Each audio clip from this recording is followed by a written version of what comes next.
अस्सलाम वालेकुम साथियों, रात बारिश होती रही और ऐवान मियाँ जो हैं वो हमारा हाथ पकड़ के हमें बाहर ले आए हैं। और ये इनके नाना अब्बू जो हैं, आज जाहिर है सैटरडे है, यहीं घर पे हैं, तो हमने उन्हें कहा है कि इनको काबू में रखें। क्योंकि कई बार हम ये क्लिप बनाना ऐसा शुरू करते हैं, बहुत सी बातें जहन में होती हैं, साथ हमने एक हाथ में फ़ोन पकड़ा होता है और दूसरी तरफ जो है ऐवान मियाँ भाग रहे होते हैं चिड़ियों की तरफ। और काफ़ी ये अफलातून किस्म के बच्चे हैं।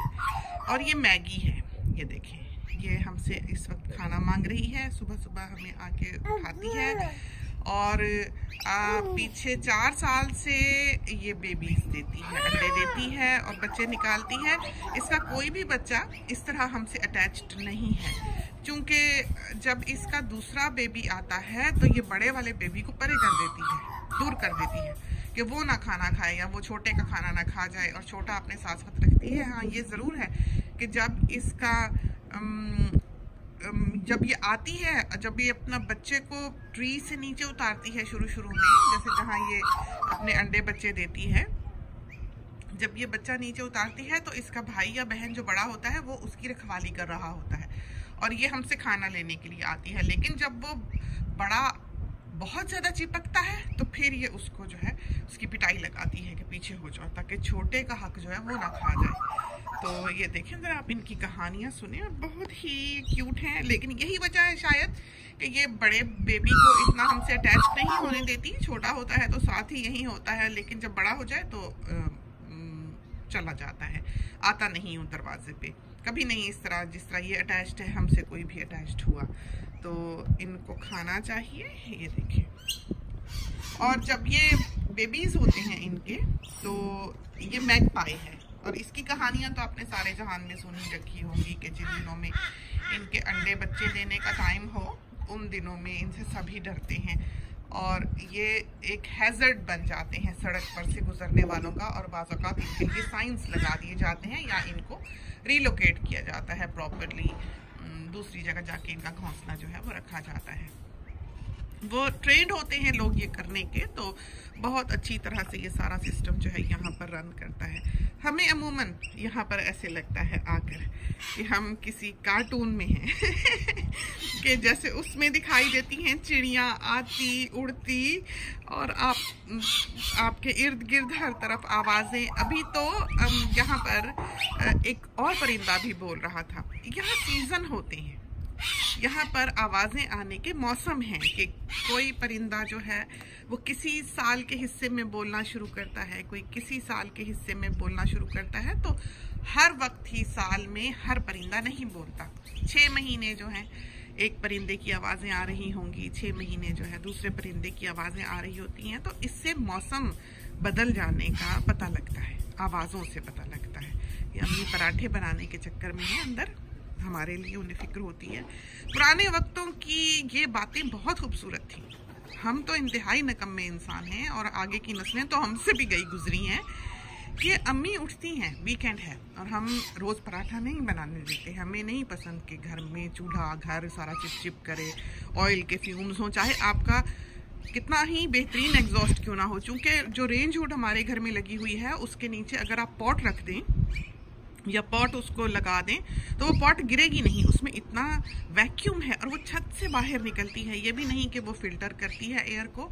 इसके बावजूद जो है हम अमूमन उस रेंज हुड को बैम से स्प्रे करते हैं ताकि उसके ऊपर ग्रीस ना जमे। और बिलाशुबह जो चीज़ें चूल्हे के पास होती हैं उनको थोड़ी बहुत ग्रीस लगती है, क्योंकि जो भाप उसमें से जो धुआं उठता है तवे का वो अपने अंदर ऑयल लिए हुए होता है। तो इस वजह से हम पसंद नहीं करते कि हमारे घर में तेल का इस कदर काम हो कि हर चीज़ ही चिप चिप करने लग जाए।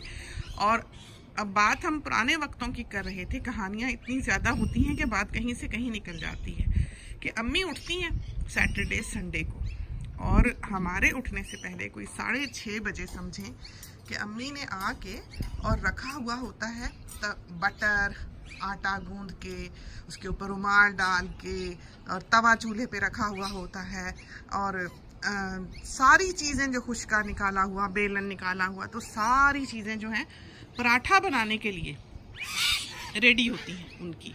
और ये जो डिवोशन है ये आज की नस्लों में नहीं है, कि एक जिम्मेदारी का एहसास कि बंदा खड़ा है, होगी ख़ानदानी लोगों में ज़रूर होगी। अब भी ऐसा होगा जिनकी नानियाँ होंगी, दादियाँ होंगी घरों में, वो अपनी पोतियों को, नवासियों को ये तरबियत देती होंगी कि इस तरह पर सुबह होनी है या ऐसे घरों को चलाना है। लेकिन आज की दुनिया में ऐसे लोग होते नहीं हैं। ये चीज़ें पुराने वक्तों में पुराने लोगों के साथ चली गई। ठीक है, चाहे वो ब्रेड बटर का ज़माना आ गया, चाहे वो किसी भी चीज़ का, सीरियल का ज़माना आ गया, वो बातें सारी एक तरफ हैं। लेकिन जो ये काम की हमने बात की, सिर्फ पराठा बनाने की नहीं है, ज़िंदगी की और भी बहुत सी जिम्मेदारियों की है। कि पुराने वक्तों के लोग, अब हमारे पास, हमारी एक फ्रेंड है, उनके अब्बू आए, वो होंगे 80 साल के, करीबन 80 या 82 साल के, लेकिन लगता नहीं था, लगते वो 60-65 के थे। माशाल्लाह, अल्लाह उनको ज़िंदगी दे। और यकीन करें कि हमने कभी किसी बड़े को इतना याद नहीं किया जितना हम उनको करते हैं, इसलिए कि उनकी बातें जो थी वो हमारी रूट्स की बातें थी। उन्होंने हमें कितना कुछ बताया कि जो सिलबट्टे को कूटते थे, उस पे ग्रूव्स बनाते थे कि वो अच्छा पीसे। उन लोगों को क्या कहते थे जो रुई को धुनते थे, उनको क्या कहते थे, और उस ज़माने में कैसे कैसे प्रोफेशंस जो थे वो हुआ करते थे, और उनको करने वाले को क्या कहा जाता था। उन चीज़ों का हमारी अम्मी को भी नहीं पता। और वो बताते थे कि उनकी अम्मी जो थी वो इस तरह इतने बजे उठा करती थी और पहले आटा पीसती थी, चक्की चलाती थी, और इतने बजे तक उन्होंने, मतलब 5:30 बजे के करीब हमारे ख्याल में उन्होंने बताया था। और किस तरह किस वक्त कपड़े धोना, और उस वक्त उनकी बातों से हमें लगा कि उस वक्त की जो लेडी ऑफ द हाउस थी, उसकी ज़िंदगी किस कदर मुश्किल थी, और उसको ट्रेंड किया जाता था। अब आजकल की जो बच्चियां हैं उनका तो हाल ही कोई नहीं है। खैर छोड़ें इन बातों को, लेकिन हम एतराज़ नहीं करते, लेकिन वो शायद अपनी ब्लेसिंग्स को काउंट नहीं करती, और उनमें एहसास जिम्मेदारी नहीं है, बिल्कुल नहीं है। उनको ज़िंदगी मुश्किल लगती है, उनको काम मुश्किल लगता है, वो थकती हैं। और हमसे आगे अल्लाह जाने के क्या हो, हम खुद ऐसे नहीं हैं कि 6:30 बजे उठ के चूल्हा चौकी जो है उसका बंदोबस्त करें, लेकिन हम उठते हैं और हम बाकी के काम जो हैं सारे वो करते भागे दौड़े घर में 6:30 बजे 7 बजे मैक्सिमम हम फिर रहे होते हैं कि अपना काम किया, बजियाज बुटीक के सवाल जवाब किए और किचन का चक्कर लगाया, जिसने जाना हुआ उसको निकल के खुदा हाफिज़ किया। हमारे मियाँ साहब जो हैं वो 6:15 पे घर से चले जाते हैं, और हमने सारी ज़िंदगी उनको बाहर निकल के खुदा हाफिज़ किया है, साथ लंच भी बना के दिया है, सब कुछ किया है। लेकिन अब आके जो है वो बाज़ औक़ात हमसे इस तरह बाहर बहुत अर्ली मॉर्निंग के, अंधेरा ही हो, सर्दियों में होता है, नहीं निकला जाता, नहीं हिम्मत पड़ती, तो हम ऐसे ही बस खुदा हाफिज़ कह लेते हैं। लेकिन जब हम उठे हों, निकले हों, चल फिर रहे हों और दिन का वक्त हो, तो हम निकल आते हैं बाहर। और फिर गर्मियाँ जब होती हैं उनमें तो हमने आके पानी शानी भरना होता है इन पॉन्ड्स में। धूप चढ़ जाए तो हमें ही गर्मी लगने लग जाती है। तो उनकी, हम अंकल की बात कर रहे थे कि उन्होंने हमें इतना कुछ बताया, और जब वो चले गए तो हमें अफसोस हुआ कि हमें ये सारी बातें रिकॉर्ड कर लेनी चाहिए थी, ताकि हम अपने साथियों को सुना सकते। वो कनाडा से आए हुए थे और वो बिल्कुल उनकी अगले 1-2 रोज़ में ही वापसी की फ़्लाइट थी। तो उनकी बातें बहुत ही मज़ेदार और उस ज़माने की थी जिस ज़माने से शायद हमारी अम्मी का भी एक तरह से ताल्लुक़ नहीं रहा हुआ, या जिस शहर में अम्मी रहती होंगी मुमकिन है वो किसी ऐसे इलाके के हों जहाँ पर ज़िंदगी और करीब हो, जहाँ पर ये सहूलियात जो कि हमारी वालदा को उस वक्त मैसर हों वो ना हो, या बहुत मुमकिन है कि वो ऐसे ख़ानदान से ताल्लुक़ रखते हों जहाँ की औरतें काम करने वाली हों। हम बड़ी देर उनकी बातें सुनते रहे, बड़ा इंजॉय किया। लगा पता नहीं वक्त पर लगा के उड़ गया जिस वक्त वो बैठे हुए थे, और बच्चे भी बैठे रहे, उन्होंने भी सुनी। और हम तो उनको बताते हैं सिलबट्टा क्या होता है, रुई वाले कैसे प्रोफेशंस हुआ करते थे, क्या हुआ करता था, ये वो। लेकिन इससे ज़्यादा पीछे के दौर का समझे कि उन्हें पता लगा कि उनकी वालदा जो थी वो किस तरह 5:30 उठती थी, किस तरह चक्की पीसती थी, किस वक्त तक आटा जो है तैयार हो जाता था, फिर इस तरह नाश्ता किया जाता था। फिर उन्होंने बताया कि उस वक्त ये धागा बनाया करते थे, कपड़ा बनाने का सिलसिला क्या होता था कि सारे आदमी जो थे वो तो फार्म्स पे चले जाते होंगे काम करने के लिए, और काम करने के लिए चले जाते होंगे, और वो जो लेडीज़ हुआ करती थी, सारी औरतें मोहल्ले की, वो अपना काम कुम ख़त्म करके और आके एक जगह पे बैठ के चरखा काटती थी। अब चरखा जो है वो हम ने खुद अपनी आंखों से एक तरह से देखा हुआ नहीं है। हम उस दौर के हैं कि चरखा हमारी नज़र से नहीं गुजरा। अब रहमान मियाँ वहाँ शोर करेंगे तो हम बात भूल जाएंगे, इसलिए हम यहाँ आ जाएं। तो चरखा काटती थी और वो बताती हैं कि उन्होंने बीच में ऐसे चावल किसी तरह के कुछ करके रोस्ट करके या रखे होते थे, और साइडों पे उन्होंने थाल के गुड़ रखा होता था। और वो सारी औरतें जो मोहल्ले की थी वो रात गए तक शाम तक बैठी, काम शाम अपना ख़त्म करके आ जाती थी, और इस तरह वो थाल चावलों का और गुड़ का रख लेती थी। वो उनको एनर्जी देता होगा, हिम्मत देता होगा, और वो फिर धागा बनाती थी, चरखा काटती थी कपड़ा शपड़ा बनाने के लिए। तो सारे मोहल्ले की औरतें इस तरह इकट्ठी एक साथ ही हुआ करती थी। तो रातों को जैसे गीत गाने इकट्ठे बैठकर। तो अब तो आप हेडफोन लगाएं और काम तमाम। तो ये चीज़ें जो हैं, हमारा वाकई दिल किया उनकी बातें सुन के कि हम उस दौर में होते, हमें वो काम बुरा नहीं था, हम कामचोर इंसान नहीं हैं, लेकिन हमने उस अटैचमेंट को, उस ऑनेस्टी को, उस साथ को, उस मोहब्बत को जो उस दौर में एक इंसान की दूसरे से थी, इस दौर में बहुत कम देखा है ही नहीं। हमारी एक सहेली है सिर्फ, जिससे हम दुख सुख करते हैं कि हमें कोई परेशानी हो, कोई बात हो, कुछ हो, हमने उसको फ़ोन करना है। उसके अलावा दुनिया में आप एक तरह से यूँ कहें कि कोई है ही नहीं कि जिससे हम कह सकें या जिसके बारे में हम महसूस करें कि हाँ, हमें ज़िंदगी में अगर कभी ज़रूरत थी तो कम से कम कोई सुनने वाला ही था। तो अगर हम जैसा इंसान उसे नहीं ढूंढ सका तो हमें नहीं पता, जो कि एक ऐसे प्लेटफॉर्म पे बोलता है, बात करता है, अपने दिल को खोल कर सारी दुनिया के सामने रख देता है, और साथियों से के सामने एक उसकी पर्सनैलिटी जो है वो बिल्कुल एक सी थ्रू पर्सनैलिटी है। इसके बावजूद उसको एक ऐसा साथ मैसर नहीं है जो कि उस दौर के लोगों को हुआ करता था। हम सिर्फ उनकी बात सुन के ये नहीं कह रहे, हमने अपने वालिद को देखा कि उनके ख़ानदान में हमारी जो फुप्पियाँ थीं या हमारा जो ददियाल था उसमें कैसा रख रखाव था। हमारा जो ददियाल था, बहुत ख़ानदानी लोग थे उस ज़माने के, बहुत रख रखाव वाले। और हमारी अम्मी की ज़िंदगी शादी से पहले भी कराची में ही गुजरी, शादी के बाद भी वो कराची में ही रहीं।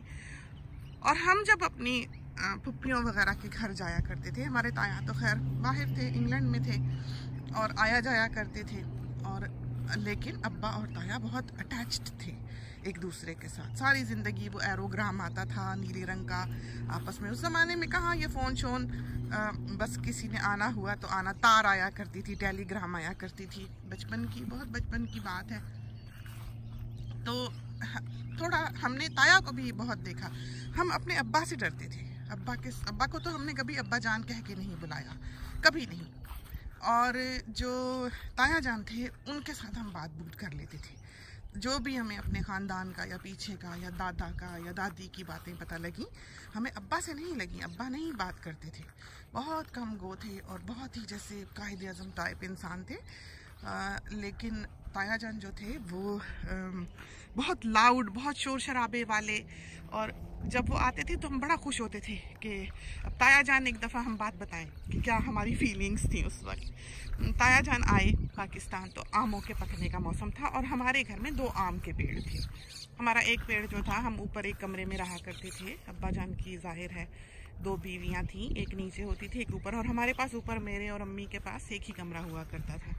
ताया जान जब आए तो अब्बा जान ने बाद में दूसरा कमरा भी बनवा दिया था जो मेहमान वहमान के रहने का था। तो ताया जान हमें याद है कि ऊपर रहा करते थे हमारे पास। तो आम पके तो वो जो पेड़ था नीचे वाला, वो उसकी कुछ शाखें ऊपर की मंजिल के सहन में भी आया करती थी। ताया जान कहीं वो दरख्त पे चढ़ गए, और वो हम जहाँ पर खड़े हुए थे बचपन में, छोटे से बच्चे होंगे, ताया जान हमें वहाँ दिख रहे थे। अब अब्बा ने कहीं नीचे से देख लिया कि ताया जी जो हैं वो तो दरख्त पे चढ़े हुए हैं वो भी आम के पेड़ पे, दूसरी मंजिल से भी ऊपर। और वो तो एक जवान थे, यानी कड़ियल जवान ताया जान तो, और अब्बा जान भी लंबे ऊंचे, लेकिन अब्बा जान स्लिम थे, ताया जान भी स्लिम थे, लेकिन ताया जान का आर्मी स्टाइल बॉडी थी, और बहुत ही दबंग किस्म के दोनों भाई थे। लेकिन अब्बा जान खामोश तबीयत थे और बहुत प्रॉम्प्ट, बहुत ही सख्त अपने असूलों के। लेकिन ताया जान जो थे वो बहुत ही मज़ेदार, उनके साथ हमारी कंपनी थी, उर्दू शायरी ये वो सब चलता था। तो अब्बा जान ने देखा कि ताया जी तो दरख्त के ऊपर, और अब्बा जान इस किस्म के इंसान नहीं थे, वो तो बड़े रख रखाव वाले, बड़ा जैसे एक बहुत बड़ा ग्रेसफुल आदमी होता है, बड़ा खामोश, बड़ा रोब आदमी जो होता है, वो उस तरह के थे। अब्बा जान ने नीचे से शोर डाला, ओए ओए ओए ओए भाजी आप नीचे उतरे। तो ताया जान ऊपर से कहते, ओ साले चुप कर, बस हमारे तो दिल का, जिंदगी भर का जो हमारे कभी अब्बा का जो खौफ था, जो हमारे दिल में हमें इतनी खुशी हुई वो बात सुन के कि शुक्र है अब्बा जी को भी कोई किसी से अब्बा जी भी डरेंगे, क्योंकि वो ज़माने ऐसे थे। और फिर हम जब ताया आते थे तो बड़े खुश होते थे, बड़े दलेर हो जाते थे कि अब कोई ऐसा है आसपास हमारे जो अब्बा जी को। रही बहनें, अब्बा से बड़ी बहन भी थी, फूफी जान बड़ी भी थी, छोटी फूफी जान भी थी, कराची में ही थी। और उनके यहाँ ये था जो हमने देखा कि सादगी थी, और हम जो ये 3 भाई थे अब्बा वगैरह, बहुत वेल ऑफ, बहुत अल्लाह ने इनको बड़ा नवाजा, बड़े बड़े पोजीशंस पे।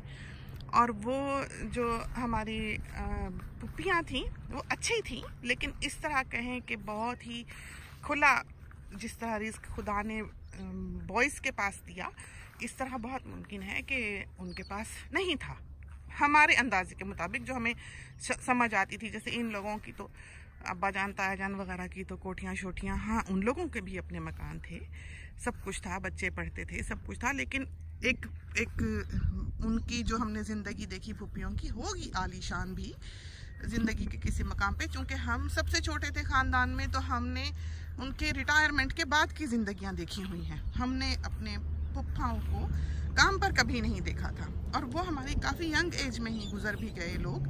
लेकिन हमने जो देखा कि पुप्पी के सर पे हर वक्त आंचल होता था। पुप्पी के पास ये जो टीन का बक्सा होता है लोहे का, वो था पुप्पी के बेड के नीचे, उसको वो पुश करती थी, और जब हम जाते हैं तो उसमें से पैसे निकाल के हमें दिया करती थी। जब हम जाते हमें दुपट्टा निकाल के देती, जब हम जाते अम्मी के लिए जोड़ा, हर वक्त का देन लेन, हर वक्त का बहाने बहाने। और एक आदत सी थी हमें एक रूटीन सा था कि जब हमारे थोड़ा देर बैठ के जाने का वक्त होगा तो पुप्पी ने अपना बक्सा निकालना है। तो पुप्पी की लेस लगी वही जो दुपट्टे पे पुराने ज़माने में नायलॉन की सी लेस हुआ करती थी, आंचल पे वो लगी होती थी। कभी हमने पुप्पी को बिना दुपट्टे के नहीं देखा कि सर पे आंचल ना हो। फिर भाइयों की इतनी, वो हमें याद है छोटी पुप्पी जान के घर खाना जब अब्बा खा रहे होते थे कभी, तो पुप्पी खड़ी, वो जो हाथ की पंखी होती है वो चल रही होती थी। हमें याद है एक हमारी छोटी पुप्पी जो थी वो पंजाब में थी, तो उन पुप्पी जान के घर हम गए तो अब्बा जान और ताया जान दोनों थे हमारे साथ। तो चारपाई उन्होंने, ताया जान जो थे गए, और वो तो जाहिर है सारी ज़िंदगी बाहर, और एक बहुत बड़ी पोजीशन पे डिप्लोमेट थे वो, और उन्होंने बहुत सी, अब हम डिटेल नहीं बताएंगे वरना हम लोकेट किए जा सकेंगे। तो खैर वो गए, तो गए पुप्पी की तरफ, तो हम साथ थे छोटे से बच्चे। तो ताया जान एकदम से ऐसे चारपाई पे लेट गए, पंजाब में जैसे चारपाइयाँ बिछी होती हैं सहन में, तो फुप्पी ने जल्दी जल्दी पेटी में से रज़ाइयाँ निकाली, गद्दे निकाले और अपने भाई के पैरों के नीचे के जहाँ वो रस्सियाँ सी होती हैं कि भाई के पैर में रस्सी ना चुभे, कि ऐसे वो चारपाई पे लेट गया है। तो टांगों के नीचे, पैरों के नीचे वो रस्सियों के नीचे गद्दा डाल रही थी। तो हमेशा खाना चाहे सादा हो, हमेशा जल्दी से बच्चे को दौड़ाना कि बेकरी से कोई चीज़ ले आओ, हमेशा देन लेन, हमेशा इज्जतें, और कोई ख़ानदान में सानेहा होना, कोई किसी की वफ़ात होनी तो सारे एक जगह इकट्ठे होते थे कि फ़ौरन से गाड़ियाँ पकड़ी हैं, फ़ौरन से टैक्सी रिक्शा जो जिसको अवेलेबल हुआ है वो लेके सबसे बड़ा जो ख़ानदान में उस वक्त हयात है उसके घर पहुँच गए। ये था ही नहीं कि वफ़ात किसके घर हुई, क्या हुआ, क्या नहीं हुआ, किसके घर बुरी खबर आई, कहाँ से आई, सारे चल ही पड़ते थे। एक बच्चा आता था, बता के चला जाता था ये हो गया है, बस वो फिर चल ही पड़ते थे सब छोड़ के। तो ये चीज़ें आज के दौर में नहीं देखने में मिलती। इन चीज़ों का तो अगली नस्लों को पता ही नहीं है। हमने एक तरह से नक्श कर ली ये चीज़ें अपने जहन पे, हमने कोशिश की, हमने बताया अपने बच्चों को, हमने सिखाया है उनमें, लेकिन जो कल्चरल डिफरेंस है, जो ज़माने का, जो वक्त की एक ज़रब नस्लों पे लगती है, वो लगनी ही है, वो फ़र्क पड़ना ही है। लेकिन उसके रंग और हैं, उसके रख रखाव और हैं, उसके रिवाज और हैं, उनकी ज़िंदगियाँ और हैं। ज़माने बदल गए, वक्त बदल गए, कुछ हम कहें कि पीछे गए कि पता नहीं आगे गए, कुछ वो पीछे गए कि पता नहीं आगे गए। लेकिन ये है कि हमें एक बात यकीन से हम कह सकते हैं आज कि हमने अपने बच्चों में जो डालने की कोशिश की वो डाला। अगर हमें उनमें आज वो 100% नहीं भी दिखा तो कल दिखेगा, इसलिए कि अभी वो बच्चे हैं, अभी वो इन चीज़ों को, इन बातों को इतना सीरियसली नहीं लेंगे। बिल्कुल उसी तरह जिस तरह वो बातें जो हम देखते रहे वो हमारे सामने हो गई, हमने देख ली, हमने कदर भी नहीं की, हमें पता भी नहीं था कि ये चीज़ें कितनी इम्पोर्टेंट हैं, कितनी खूबसूरत हैं और कितनी नायाब हैं, जो आइंदा ज़िंदगी में हमें दिखाई नहीं देंगी, जो ख़त्म होने वाली हैं। लेकिन आज हम उसकी कदर करते हैं। शायद निज़ाम हयात जो है वो यही है, शायद ज़िंदगी यही है, और हमें हम मिस करते हैं उस दौर को, जो बचपन का दौर था, जो बचपन का वक्त था, जो हमारे बुज़ुर्ग थे, हमारे प्यारे थे, जिन्हें खामोशी से हमने कभी लड़ते हुए उन्हें नहीं देखा, कभी ऊंची आवाज़ करते नहीं देखा, कभी किसी को डांटते नहीं देखा। हमारे अब्बा को अगर कोई बात बुरी लगती, जैसे पुप्पी की हमेशा आदत थी कि अब्बा जान गए हैं, चाहे 5 मिनट के लिए गए हों, घर घर अब्बा जान जैसे पुप्पी के एक के गए, दूसरी के गए, चचा के गए, 5-5 मिनट के लिए जाया करते थे, एक ही गो में सबको मिलाते थे। तो ऐसा नहीं था कि बैठ के घंटों बैठे हैं। तो अब्बा जान मना करते थे पुप्पी को कि बच्चे को जल्दी से बेकरी पे ना दौड़ाया करो। तो पुप्पी पिछले दरवाजे से बच्चे को चोरी भेजा करती थी। तो अब्बा को पता लग गया कि पुप्पी पीछे से भेजती हैं। तो अब्बा गए ही सलाम दुआ किया, तो अब्बा ऐसी जगह पे खड़े हो गए जहाँ से पिछला दरवाज़ा दिखता था। तो हमें याद है कि एज़ यूजुअल बच्चा जो था वो दौड़ने लगा। तो अब्बा उसने दरवाज़ा खोला ही तो पीछे पलट के देखा कि अब्बा जान लंबे ऊंचे थे, 6 फुट प्लस होंगे। तो अब्बा ने ऐसे उंगली के इशारे से ना कहा, बस समझें कि अगले की जान निकाल देने के लिए वो उंगली का इशारा काफ़ी था। और हम तो चीख चीख के आसमान सर पे उठा लेते हैं, हमें गुस्सा चढ़े तो। लेकिन शुक्र है अल्हम्दुलिल्लाह कि हमारे मियाँ साहब नहीं बोलते। हमें गुस्सा चढ़े भी हम बोल बाल लेंगे, और गुस्सा भी ऐसी फजूल बातों पे चढ़ता है कि हमें बाज़ औक़ात हंसी आती है। हमें रोशनी बहुत पसंद है कि घर रोशन रहे, सब लाइट्स ऑन रहें। डिम लाइट में हमारा दम घुटता है, और मियाँ साहब जो हैं वो लाइट ऑफ कर देते हैं। तो ये मज़े की बातें हैं जो ज़िंदगी में हुआ करती हैं। ऐसे बड़े इश्यूज़ अल्हम्दुलिल्लाह ज़िंदगी में थे ही नहीं, इनके बारे में कोई नाचाकी होती या लड़ाई होती या कोई तंगी होती। फिर ये है कि हमें इतना पता भी नहीं है कि दुनिया के कपल्स में आपस में जो लड़ाइयाँ होती हैं वो होती किस बात पे होंगी। हम गैस ही कर सकते हैं, चूँकि हमने ऐसी ज़िंदगी देखी नहीं हुई। ऐसे मसाइल देखे नहीं हुए शायद, तो बहुत मुमकिन है कि हम सही से उसको एनालाइज ना कर सकें अगर किसी का कभी कोई इशू हमारे सामने आता भी है तो ये थी बातें। घर वाले वेट कर रहे होंगे और एवी मियाँ असल में हमारी उंगली पकड़ के ज़बरदस्ती निकले थे। आगे से मैगी हमें दिख गई, हम आपसे बातें करने लग गए और पुराने वक्तों की याद आ गई। यूं ही अब सारा दिन दिल भारी हमारा रहेगा। कुछ चीज़ें ऐसी होती हैं कि उनके इम्प्रेशन के साथ एक पेन वाबस्ता होती है। तो माजी की जो हसीन लम्हे भी होते हैं वो भी दुख का बायस ही होते हैं। शायद यही वजह है कि हम पुरानी वीडियोस को देखना इतना पसंद नहीं करते। चलते हैं, इसके साथ ही हमें इजाज़त दीजिए। अल्लाह हाफिज़।